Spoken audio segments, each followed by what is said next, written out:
हम पूछेंगे केंद्र और राज्य सरकार से, क्या बलात्कारियों के लिए 3 महीने के अंदर फांसी का कोई कानून है? क्या कारण है कि सत्ता पक्ष अभी तक यहाँ नहीं आए, विपक्ष यहाँ नहीं आए? सबको कलकत्ता की राजनीति करने में मजा आया, उनको मुजफ्फरपुर क्यों नजर नहीं आता? क्या डॉक्टर को मुजफ्फरपुर नजर नहीं आता? मैं जानना चाहता हूं कि मांझी जी, चिराग जी, क्या ये दलित परिवार नहीं है? इसकी लड़ाई हाईकोर्ट, सुप्रीम कोर्ट तक जाएंगे। क्या हमारी बेटी को जाति के आधार पर सिर्फ भीम आर्मी और दलित का जिम्मेदारी बन गया? और हमने एसएसपी, डीजी सबसे बातचीत किया इस इशू पर। इसमें सिस्टम दोषी है, कोई व्यक्ति नहीं। मेरे पप्पू यादव के बात को भगवान दबा ही नहीं सकता, सांसद की औकात कहाँ है यार?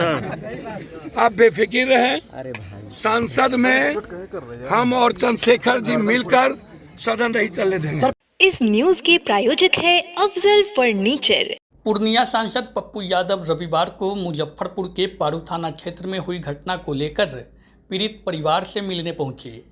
इस दौरान पप्पू यादव ने कहा कि यह घटना बहुत ही निर्मम है। पीड़ित परिवार को न्याय दिलवाने की उन्होंने बात कही। उन्होंने कहा कि इस कांड से जुड़े हुए तथ्य को बदलने नहीं देंगे। उन्होंने पीड़ित परिवार को न्याय दिलाने का भरोसा दिलाया। इस मामले को लेकर पप्पू यादव ने कड़ी नाराजगी जताते हुए कहा कि मामले की स्पीडी ट्रायल से सुनवाई हो और अपराधी को हर हाल में सजा मिले। इस दौरान पप्पू यादव के निशाने पर सत्ता और विपक्ष दोनों रहे। उन्होंने चिराग पासवान, जीतन राम मांझी से भी सवाल किया कि क्या पारू की बेटी दलित नहीं थी? इस दलित बेटी के लिए उनके मुंह में कोई आवाज़ क्यों नहीं है? उन्होंने सवाल किया कि आखिर सत्ता पक्ष और विपक्ष मुजफ्फरपुर की घटना को लेकर मौन क्यों हैं? आपको बता दें कि पप्पू यादव ने साफ रूप से कहा कि इस घटना की जितनी निंदा की जाए वो काफ़ी कम है। उन्होंने कहा कि सांसद में मैं और चंद्रशेखर रावण वो दोनों मिलकर सदन को नहीं चलने देंगे। साथ ही उन्होंने कोलकाता में डॉक्टर की हत्या पर कहा कि देश में उस घटना को लेकर हाय तौबा हो रहा है, लेकिन बिहार की इस बेटी के लिए कोई क्यों नहीं बोल रहा है। आगे सुनिए पप्पू यादव क्या कुछ कह रहे हैं। इतना संवेदनशील मामले को इतने हल्के में, और जो एसपी या सरकार यह कहती है बलात्कार नहीं हुआ। जिस तरह की बेटियों के साथ पहले भी इस घर में 2-2 हत्या की गई है, पहले भी इस घर में 2-2 हत्या की गई है, दबाए गए हैं। और जिस तरीके से इंटरनल पार्ट को काटा गया, जिस तरीके से लगातार एक बच्ची पर, दुनिया में ऐसे जुल्म हमने नहीं देखे। निर्भया से भी भयंकर घटना, डिस्टर्ब कर रहे हैं। और उसके बाद इसको बलात्कार नहीं हुआ तो हत्या हुआ, हत्या नहीं हुआ बलात्कार हुआ। तेरा गुंडा गुंडा, मेरा गुंडा शरीफ। बेटियों को बलात्कार और बेटियों को जात के आधार पर तौलना। मधुबनी में घटना घटी, मुजफ्फरपुर में पेशाब पिला दिए गए, मोतिहारी में घटना घटी, कलकत्ता हम गए, कलकत्ता में घटना घटी। बेटी का मतलब डॉक्टर या कोई जात, कोई धर्म, वर्ग नहीं होता हत्या और बलात्कार में। बेटी बेटी होती है। क्या कारण है कि सत्ता पक्ष अभी तक यहाँ नहीं आए, विपक्ष यहाँ नहीं आए? सबको कलकत्ता की राजनीति करने में मजा आया। कलकत्ता पर केंद्र पॉलिटिक्स खेलेंगे। उत्तराखंड में क्या हुआ? और जब डॉक्टर पर बलात्कार की घटना आती है लगातार, तब डॉक्टर चुप क्यों रहते हैं? आज जो 12-12 हत्या हो गए, सीबीआई इंक्वायरी हो गई, लोग गिरफ्तार हो गए, ममता सड़कों पर हैं। उसके बाद केंद्र राजनीति, केंद्र का जो ये सोशल मीडिया है, यूट्यूबर है, वो उनको मुजफ्फरपुर क्यों नजर नहीं आता? मधुबनी क्यों नजर नहीं आता? बिहार की बेटी और गरीब 1,89,000 लगभग 1 साल में बलात्कार हुए हैं। ये रिपोर्ट है भारत में। और 95% बलात्कार दलित, ST, SC और गरीबों के घर में हुई है। सर ये इस और घटना हर बलात्कार वही बात तो अगर उसको दबाना चाहती है। मेडिकल से रिपोर्ट भी चेंज कर दिया गया सर मैं आपको बता दूं, इसकी लड़ाई हाई कोर्ट सुप्रीम कोर्ट तक जाएंगे। क्या लगता है सर, और पुलिस प्रशासन मैंने चंद्रशेखर जी से बातचीत की थी उसी वक्त। सर पुलिस प्रशासन को ही गुंडा समझा जाए? मैंने सारे नेताओं से बातचीत किया। मैं जानना चाहता हूं कि मांझी जी, चिराग जी, क्या ये दलित परिवार नहीं है? एक भी स्टेटमेंट नहीं उनका है सर। क्या सत्ता पक्ष का इतना डर है? सच क्या यही है फर्स्ट बिहारी और बिहारी यही है? सर आरोपी आसपास ही और खड़ा हुआ है। लंबे लंबे बात करते नहीं हैं। हो रही है। सर चंद्रशेखर जी से क्या बात हुई सर? उस वक्त ही बातचीत हुई थी जब वो ट्वीट उन्होंने मेरे बातचीत की बात किया। जी सर। लेकिन मेरा सवाल ये है, क्या हमारी बेटी को जाति के आधार पर सिर्फ भीम आर्मी और दलित का जिम्मेदारी बन गया और जाति क्या घर में सोए रहेंगे?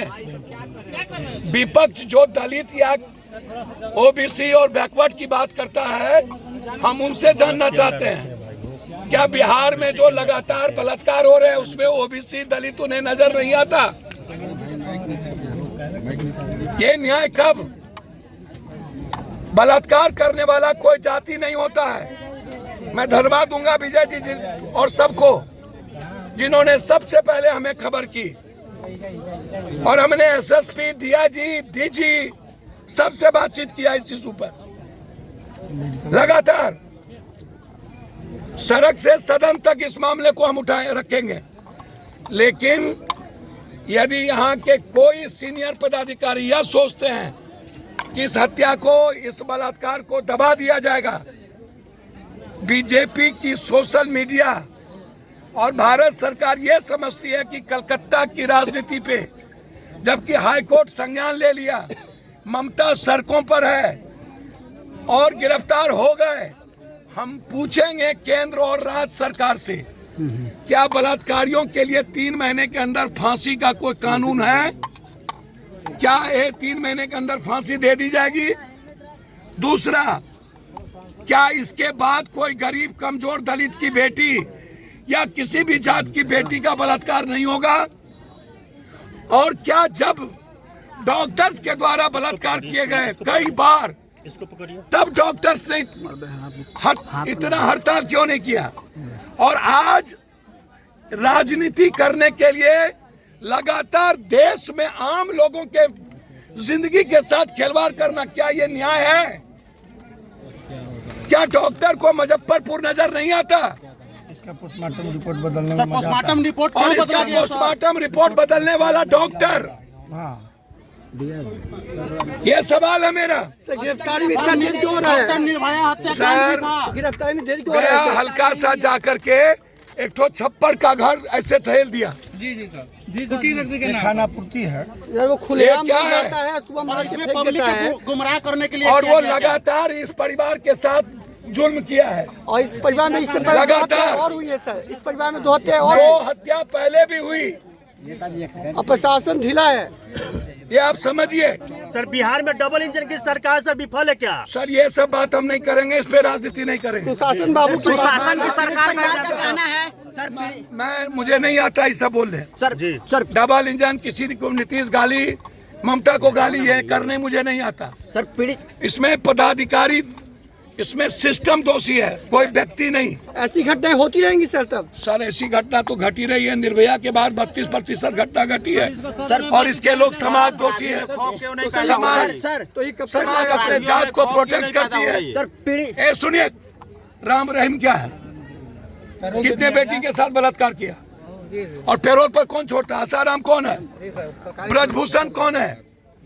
पहलवानों के साथ बलात्कार किसने किया? और सबको प्रोटेक्ट कौन देता है? तो सर संसद में ये बात उठाएंगे आप सर? सर कई बार उठा चुके हैं, इसी बार तो हम उठाए। इस दलित बेटी की हत्या का तो सर सांसद में भी आपका बात को दबा दिया जाता है क्या? मेरे पप्पू यादव के बात को भगवान दबा ही नहीं सकता। सांसद की औकात कहाँ है यार? आप बेफिक्र रहें। सांसद में हम और चंद्रशेखर जी मिलकर सदन नहीं चलने देंगे। सर पीड़ित परिवार जब का तक कहना न्याय है नहीं एनकाउंटर होना चाहिए संजय यादव और 2-4 आरोपी हैं। मैं आपको वचन देता हूं, आपको वचन देता हूं किसी भी जात की बेटी धर्म और मजहब का होगा। पप्पू यादव बेटियों के बलात्कारियों को के फांसी के लिए पहले भी पागलों की तरह लड़े हैं। सर यहाँ यादवों का आतंक के बारे में बार बार मुद्दा उठ सर सवाल यादवों का नहीं है, सवाल अपराधी का है। इसमें यादव कहां से आ जाएगा, राजपूत? ये सवाल है। सवाल संजय यादव अपराधी हैं, उसमें यादव कहां से होगा? सारे यादव संजय यादव को खत्म करने में कह रहे हैं।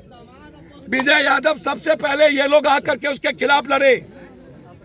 मैंने पहले कहा अपराधी और बलात्कारियों का कोई जात नहीं है। बेटी मेरी है। 5 लाख रुपया मैंने मदद करने की घोषणा की है। अभी मैंने हमारी पार्टी की ओर से 50,000 रुपया इस परिवार को दिए हैं। 3.5 लाख रुपया उसके बच्चों को रोजगार के लिए पप्पू यादव के तरफ से मिलेगा। शादी का फर्नीचर सेट 34,500 से स्टार्ट। AFZ फर्नीचर के ऑफिशियल YouTube चैनल पर विजिट करिए विशेष जानकारी के लिए और परचेज करिए बिहार के सबसे बड़े शोरूम से।